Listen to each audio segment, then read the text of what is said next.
السلام عليكم ورحمة الله وبركاته. ازيكم عاملين ايه؟ من قناة بحييكم ولكم مني مليون تحية. يلا نصلي على النبي وكل من له النبي صلى الله عليه وسلم وبارك على سيدنا محمد.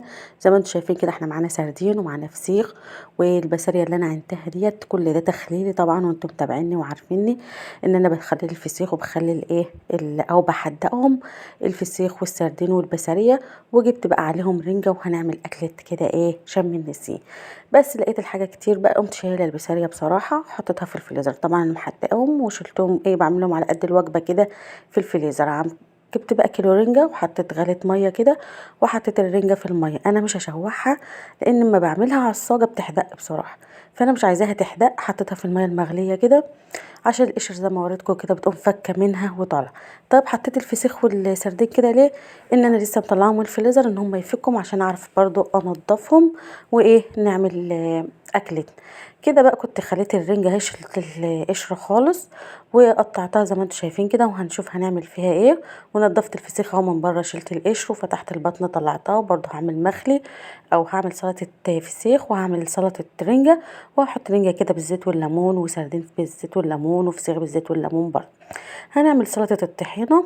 بس هنا سلطه الطحينه مش هنحط عليها بقى لا ملح ولا كمون ولا اي حاجه، هي طحينه كده. والطحينه دي انا عاملاها برضو في البيت خام، نزلت عليها بالميه حليتها زي ما انتم شايفين كده. وهنحط ليمون وخل وبس على كده. انا مش هحط حتى شطه ولا هحط ملح ولا حاجه، دي حاجات كلها حادقه احنا عايزين نخف الملوحه منها.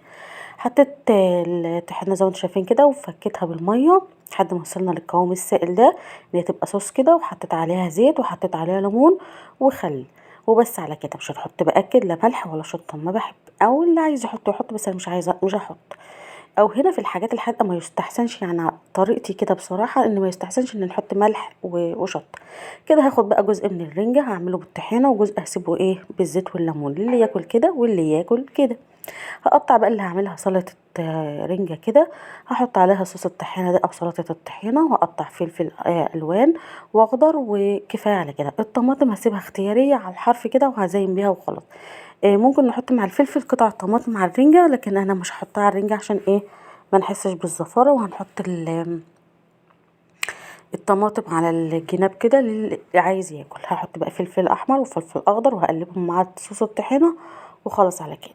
وبعدين زي ما قلت لكم هحط من جنب كده الطماطم.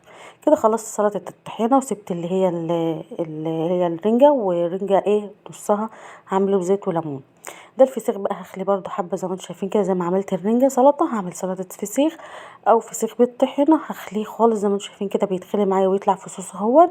ونشيل القشرة بتاعته والراس والسفة او الشوك اللي فيه، يبقى لحم صافي خالص. وهحط عليه برضو سلطة الطحينة وليمون وخلاص. هنا مش هحط بقى لا فلفل ولا طماطم ولا اي حاجة، حاجات كده يعني ما تظهرش الزفارة. وبرضو لسلطة الرنجة انا ما حطيتش طماطم، وهسيبها اختيارية زي ما قلت لكم. بص الفسيخ بتاعي تحديقي وعمايلي، الفسيخ والسردين والبسارية، لكن الرنجة انا شارياها كده حاجتنا في بيتنا وبتعمليها يعني نضيفة. وببقى انا اللي غسلاها ومحدقاها وبطلعها كده على العمايل زي ما انتم شايفين كده، احسن من بره. هنفتح بقى محل فسيخ ورنجة. يلا قولوا المكة ام مكة بقى تخاف من ام مليك. كده عملت سلطة الرنجة وحطيت رنجة بالزيت والليمون. هعمل سلطة الفسيخ زي ما انتم شايفين، نزلت بالطحينة. طبعا عاملة صوص طحينة كتير عشان اعمل الوصفات اللي انا عايزاها. عملت الفسيخ زي ما انتم شايفين كده، وهزود ليمون وخل وخلاص على كده. مش هحط برده فلفل على الفسيخ بقى ولا طماطم ولا حاجه. واللي هناك براسه ده هحط عليه زيت وليمون. وهعمل برده السردين بالزيت والليمون. طبعا السردين برده نضفته وشلت القشر بتاعه وشلت الراس والسفه وكل حاجه. والرنجه طبعا نفس التنظيف، ونشيل الراس والجلد بتاعها. طبعا اما بنحطها في الماء المغليه هي اصلا الجلد بيفتح كده من على اللحم، وبنقوم شايلينه بكل سهوله. نشيل السفة بتاعها ونشيل الجلد والراس وكل حاجة، وتبقى لحمة مخلية كده. كده خلصت الفسيخ وخلصت السردين، وحطيت الليمون اهو والزيت والليمون على الزيت والليمون.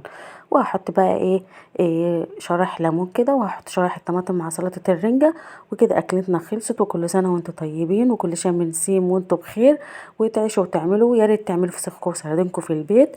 وما تنسوش تعملوا لايك بقى للقناة، واللي بيشوفني لأول مرة يخش ويشترك. واستودعكم الله، والسلام عليكم ورحمة الله وبركاته.